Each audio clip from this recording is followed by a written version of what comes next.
নমস্কার সবাইকে, অলকার রান্নাঘরে আপনাদেরকে স্বাগত জানাই। আজকে কাতলা মাছের দারুণ একটা রেসিপি আমি আপনাদের সাথে শেয়ার করব। আশা করছি খুব ভালো লাগবে, এটা আপনারা বাড়িতে অবশ্যই ট্রাই করবেন। তার জন্য আপনারা চ্যানেলটাকে প্লিজ সাবস্ক্রাইব করবেন, লাইক দেবেন, আমার পাশে থাকবেন। আজকে বানাচ্ছি পোস্ত দিয়ে কাতলা মাছ। খুব সহজভাবে বানাবো, আপনারা পুরো ভিডিওটা শেষ পর্যন্ত দেখুন।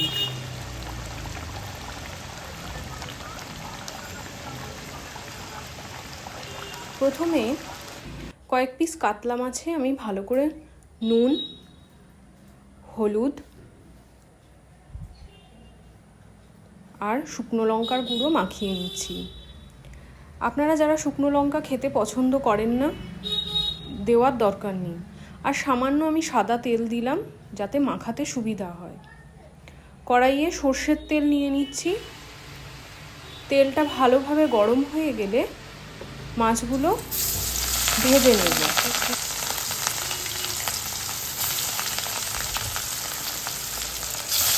এক এক করে সব মাছগুলো আমি দিয়ে দিচ্ছি।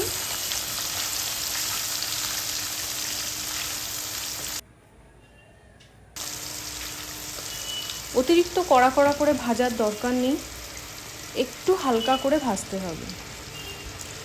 এক্ষেত্রে মাছগুলো আপনারা একটু বড় মাছই ব্যবহার করবেন, অতিরিক্ত ছোট মাছের অতটা টেস্ট আসবে না। মাছগুলো আমার ভাজা হয়ে গেছে, আমি তুলে নিলাম। ওই একই তেলে দিয়ে দিচ্ছি এলাচ, লবঙ্গ,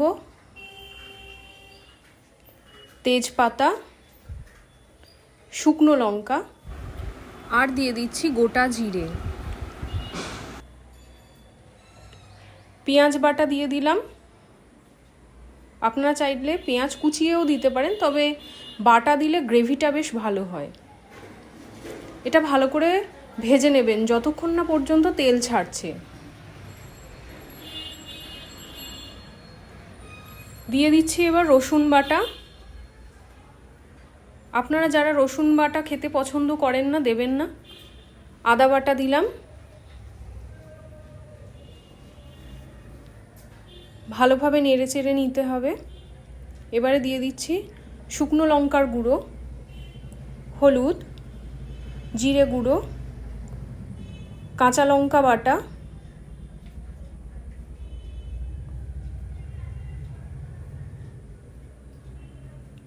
টমেটো আমি কয়েকটা পেস্ট করে রেখেছিলাম, টমেটো পেস্টটা দিয়ে দিলাম। দিয়ে দিচ্ছি নুন। এবার ভালোভাবে নেড়ে চেড়ে কষাতে হবে।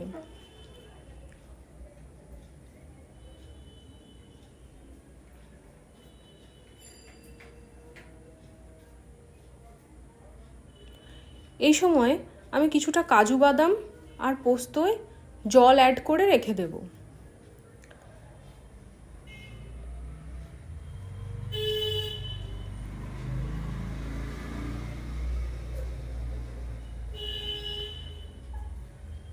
এটা বাটা আমার হয়ে গেছে। পোস্ত আর কাজু বাদামটা বেটে আমি আমার রান্নাতে দিয়ে দিলাম।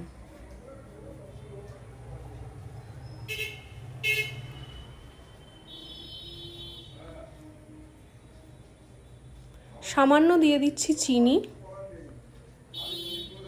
আপনারা চিনি না চাইলে দেবেন না, অসুবিধা নেই। এবারে জল দিয়ে দেব।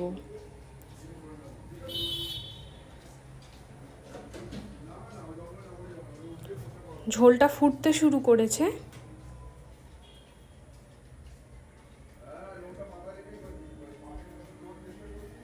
মাছগুলো একে একে দিয়ে দেব।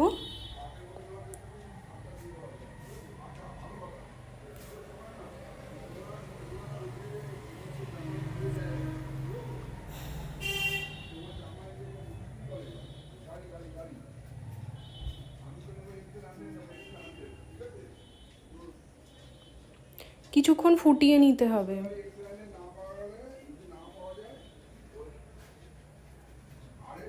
দেখুন কি সুন্দর দেখতে হয়েছে, খেতে দারুণ লাগবে।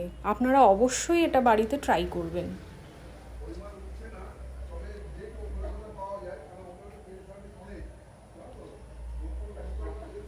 মাছগুলো আমার রান্না হয়ে গেছে, আমি তুলে নিচ্ছি।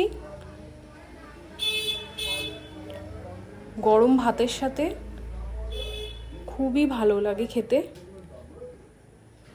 আপনারা এই রেসিপিটা অবশ্যই বাড়িতে ট্রাই করবেন, আমাকে কমেন্টে জানাবেন কেমন লাগলো। আর অবশ্যই আমার চ্যানেলটাকে সাবস্ক্রাইব করবেন, লাইক দেবেন, আমার সঙ্গে থাকবেন। নেক্সট কোনো রেসিপি নিয়ে আবার হাজির হব। Thank you.